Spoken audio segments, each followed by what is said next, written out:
Doctor Sivanthi Adithanar பொறியியல் கல்லூரி உங்கள் எதிர்காலத்திற்கான சிறந்த தேர்வு. பத்திரிகையாளர் ஜீவசகாப்தன் இணைந்திருக்கிறார். திரு ஜீவசகாப்தன், இது ஒரு வழக்கமான மாநாடு என்று கடந்து போவதா? இதில் நிறைய அரசியல் முக்கியத்துவம் பார்க்குறீங்களா? குறிப்பாக தென் மாநிலங்களுக்கு இடையேயான பிரச்சனைகள், தென் மாநிலங்களுக்கு கூட்டாக இருக்கக்கூடிய பிரச்சனைகள்லாம் it is at the four. உங்களுடைய முதற்கட்ட பார்வைகள். பொதுவாக முதலமைச்சர்கள் மாநாடு அப்படின்னு நடைபெறுவது, டிஸ்பியூட் இருக்கிற மாநிலங்கள்லாம் சேர்ந்து பேசுவது என்பது நல்ல விஷயம்தான். ஆனா இப்ப நமக்கு பிரச்சனை மேகதாது, காவேரி, 3 தமிழர்கள் படுகொலைன்னு இந்த பிரச்சனை நமக்கு சிவகுமாரோட இருக்கு. இந்த பிரச்சனையை என்ன மாதிரி அவங்க பேச போறாங்க, எப்படி அணுக போறாங்கிற மாதிரியான விஷயங்கள் இந்த மாநாட்டில் தமிழ்நாட்டுக்கு ரொம்ப முக்கியம். நீங்க குறிப்பிட்டீங்க மற்ற எல்லா மாநிலமும் இருக்குது, மற்ற எல்லா மாநிலத்தோட தமிழ்நாட்டுக்கு முக்கியம். ஏன்னு கேட்டீங்கன்னா இந்த விஷயங்களால பாதிக்கப்படுகிற மாநிலமா இருக்கு. காவிரி பிரச்சனையில நமக்கு தண்ணி வருவதில்லை, 3 தமிழர்கள் படுகொலை, இந்த மாதிரி பல்வேறு பிரச்சனைகளால் பாதிக்கப்படுகிற மாநிலமா இருக்கக்கூடிய தமிழ்நாடு இதில் எந்த அளவுக்கு வீரியமாக தனது கருத்தை முன்வைக்க போகுது அப்படிங்கிறது முக்கியம். ஏன்னா டி சிவகுமார் அந்த தமிழர்கள் படுகொலை பத்தி எல்லாம் தமிழ்நாட்டுல யாரும் பேசக்கூடாதுங்கிற அளவுக்கு 2 நாளைக்கு முன்னாடி எல்லாம் ஸ்டேட்மெண்ட் விட்டுருந்தாங்க. இங்க அந்த அளவுக்கு வீரியமா யாரும் பேசல, ஆனா அதை பத்தி யாரும் யோசிக்க கூட கூடாதுங்கிற அளவுக்கு அவங்க எல்லாம் பேசிக்கிட்டு இருக்கிறாங்க. இந்த நிலையில் அந்த மாநில முதலமைச்சரோடு சந்தித்து நம்ம எந்த அளவுக்கு அதை அழுத்தமா அதை பதிவு செய்ய போறோம், நம்ம உரிமைகளை இது பண்ண போறோம், நாங்களும் இந்தியர் தாங்கிறத எந்த அளவுக்கு அழுத்தமா சொல்ல போறோங்கிறது முக்கியமானது. ஏன்னா மன்மோகன் சிங் பிரதமரா இருந்தப்ப அந்த தேசிய வளர்ச்சி குழு மாநாட்டுல எனக்கு பேசுவதற்கான நேரம் அதிகமா கொடுக்கலைங்கிறதுக்காக வெளிநடப்பு செஞ்சவங்க முதலமைச்சராக இருந்த ஜெயலலிதா அம்மையார். NDC கூட்டத்துல, தேசிய வளர்ச்சி கூட்டம் தானே, தேசிய வளர்ச்சி குழு கூட்டத்துல அப்படிப்பட்ட ஒரு பாரம்பரியம் தமிழ்நாட்டு முதலமைச்சர்களுக்கு உண்டு, குறிப்பா ஜெயலலிதாவுக்கு உண்டு.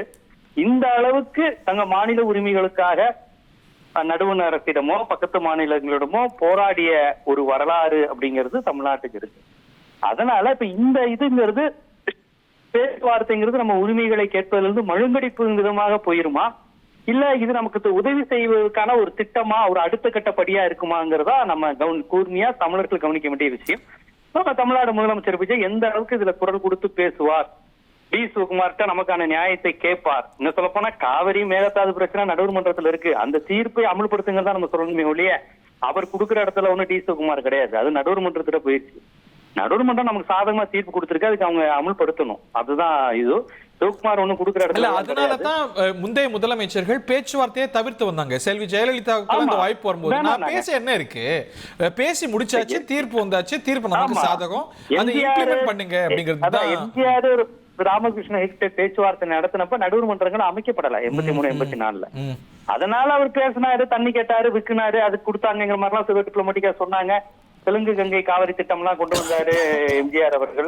ஆனா ஆந்திராவோட நமக்கு பெரிய முரண்பாடு வரல அந்த தெலுங்கு கங்கை திட்டம், இந்த கிருஷ்ணா திட்டத்துல. ஆனா கர்நாடகாவோட ஒரு பெரிய இஷ்யூ ஓடிக்கிட்டு இருந்தப்ப எம்ஜிஆர் டிப்ளமேட்டிக்கா பண்ணாருன்னு சொல்லுவாங்க. பட் அதுவுமே கடைசியில அவரும் சாக போறப்ப தீர்ப்பாயம் வேணும், நடுவர் மன்றம் வேணும்னு சொல்லிட்டு தான் எம்ஜிஆர் செத்து போனாரு. மன்னார்குடி ரங்கநாதன் போன்றவர்கள் அந்த வழக்கு தொடுத்து தான் பண்ணாங்க. அதனால தீர்ப்பாயம் வந்துருச்சு, தீர்ப்பை நடைமுறைப்படுத்துங்க. இல்லைன்னா இது மேகதாதுக்குன்னு ஒரு நடுவர் மன்றம் அமைக்கணும்னா கூட அமைங்க அப்படிங்கறதா நம்மளுடைய. மேகதாதுக்கு நடுவர் மன்றம் அமைக்கணும்னு திமுக சொன்ன சஜஷனே நமக்கு பாதகமா இருக்கும் அப்படிங்கிற பார்வை இருக்கு. ஏனென்றா இந்த தீர்ப்பே நமக்கு மேகதாது போன்ற ஒரு அமைப்பை கட்டக்கூடாதுன்னு தெளிவா இருக்கும்போது அதை ஏன் இன்னொரு தீர்ப்பு தாவாக கொண்டு போய் வேற மாதிரி தீர்ப்பு எதுக்கு அப்படிங்கிற ஒரு கன்சர்ன் நமக்கு இருக்கு. காவேரி அப்படிங்கிறது நமக்கு அந்த தண்ணி வேணுங்கிறது, மேகதாதுங்கிறது அந்த உபரி நீரையும் அவங்க பிடிச்சு வச்சுக்கிட்டு மழை காலத்துல கூட தரக்கூடாதுங்கிற அளவுக்கான ஒரு கொடூர எண்ணத்தோட கட்டப்படுவது. அதனால அதற்கு ஆனா நான் இந்த பிரச்சனைக்குள்ள ரொம்ப போக விரும்பல. இந்த நடுவர் மன்றமோ இல்ல புதிய நடுவர் மன்றமோ நமக்கு தீர்ப்புகள் வரணும். எதுவா இருந்தாலும் கர்நாடக அரசு நிறைவேற்ற மாட்டேங்குது.